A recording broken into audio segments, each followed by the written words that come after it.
Jordan Blake, a successful entrepreneur in the hospitality industry, had worked hard to build a well-known chain of restaurants. After months abroad on a business trip, he decided to make a surprise visit to the flagship branch of his restaurant chain. His goal was simple: to see how his staff treated customers when they didn't know he was the owner. Jordan didn't arrive in his usual sharp suit. Instead, he dressed in worn jeans, an old leather jacket, and a baseball cap, appearing like any other ordinary customer. As he entered the restaurant, he took in the sleek decor and the high-class ambience, symbols of the years of effort he'd put into building this business. But rather than being greeted warmly, the first thing Jordan encountered was a cold, dismissive glance from the hostess at the reception desk. She quickly sized him up, clearly unimpressed by his casual appearance. Without a hint of a smile, she said, "Do you have a reservation?" Jordan, keeping his calm, responded with a friendly smile. "No, but I was hoping to look at the menu and find a seat." The receptionist raised an eyebrow, her voice dripping with condescension. "This is a fine dining restaurant. Without a reservation, I'm afraid we can't serve you." Jordan's smile faltered, but he remained composed. "I'm just looking for a simple meal. There are a few open tables. I won't be long." The receptionist barely glanced at the empty seats. "Sorry, sir, but we're fully booked.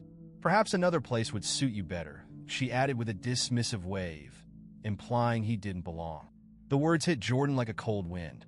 This was the restaurant he had poured his heart into, a place built with the belief that every guest, regardless of background or appearance, should feel welcomed.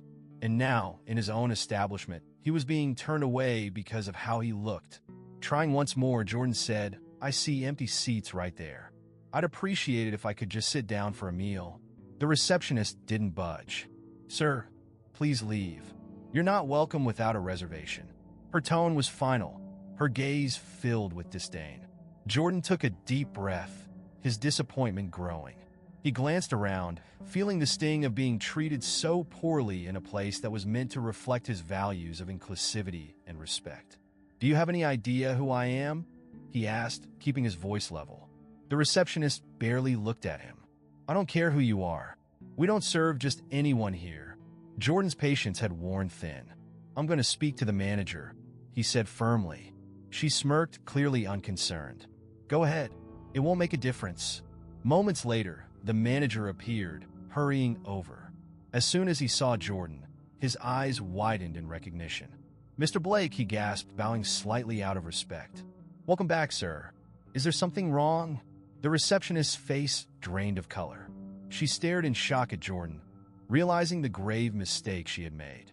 Her smugness vanished in an instant. Jordan looked directly at the manager. "Yes, I'd say there's a serious issue. I came here dressed like anyone else, and I was turned away for not fitting the image your receptionist expected."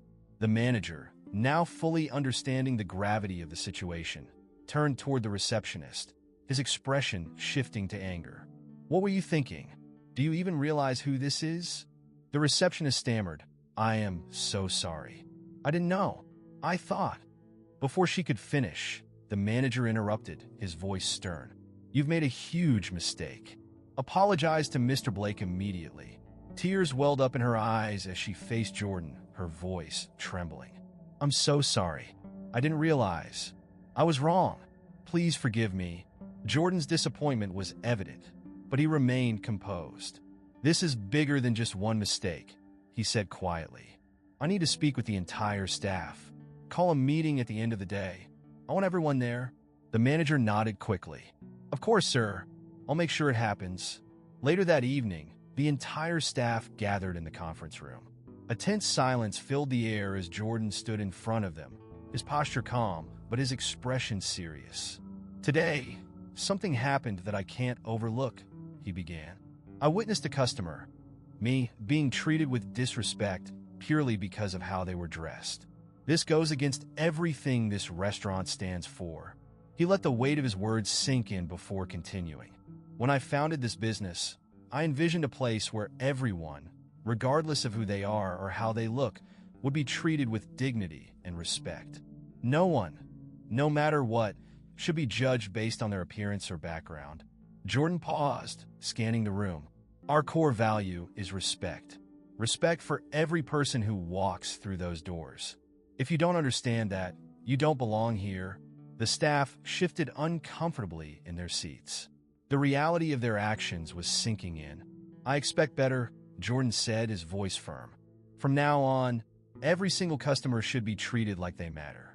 Because they do. And if any of you can't live up to this standard, you'll have to find somewhere else to work. I won't allow anyone to destroy what we've built here. He ended his speech with a stern warning. This isn't just about a job. It's about creating an environment where everyone feels welcome. If you're not ready to commit to that, prepare to leave. The room fell into a heavy silence. Each employee felt the weight of Jordan's words, realizing that change was not just needed but expected. As Jordan walked out of the room, he left behind an atmosphere charged with determination. The staff knew that things would have to change, and fast. From that day forward, the restaurant's culture shifted. Respect became the foundation upon which every interaction was built, and Jordan's vision for inclusivity became a living, breathing reality. Everyone knew that the next time Jordan walked in, they wouldn't just be seeing the owner. They'd be seeing the values he had fought to protect. In the days following Jordan Blake's powerful speech, the restaurant underwent a transformation. The staff, previously complacent in their roles, began to see their jobs differently. No longer was it just about serving high-end dishes or maintaining a luxurious atmosphere. It became clear that every interaction with a customer mattered, and the way they treated people was as important as the food on the plate. Jordan didn't stop at a single speech. He introduced regular training sessions focused on customer service, empathy, and respect. Employees were encouraged to put themselves in the shoes of the people they served, whether they were dressed in designer clothes or simple jeans and a worn jacket. The changes were felt immediately. Customers, regardless of their appearance or background, began to leave the restaurant not just satisfied with their meal, but with a sense of having been truly valued. The receptionist who had initially dismissed Jordan was given a second chance. Though humiliated by her mistake, she took it as an opportunity to grow. She attended every training, made efforts to engage warmly with customers, and became one of the strongest advocates for the new culture Jordan had set in motion. Over time, her transformation became a symbol within the company of what true change and self-reflection could accomplish. Jordan's experience had shaken him, but it also strengthened his resolve. He realized that no business, no matter how successful, was immune to falling short of its principles. He continued to visit his restaurants unannounced, dressed plainly, and ready to observe firsthand how well his values were being upheld. And when he wasn't physically present, he trusted that the culture he'd nurtured would continue to thrive. One day, months later, Jordan returned to the flagship restaurant, this time still in his casual attire, but carrying a different energy. He sat at a table by the window, where the evening sunlight poured in, casting a warm glow over the room. As the hostess approached, she greeted him with a smile, genuinely asking how his day was, and offered him a seat without hesitation. Jordan felt a deep sense of pride, knowing that his vision had become a reality. Every person, no matter who they were or how they appeared, was being treated with respect. The story of Jordan Blake and his restaurant teaches us that success is not defined merely by wealth or luxury, but by how we treat others.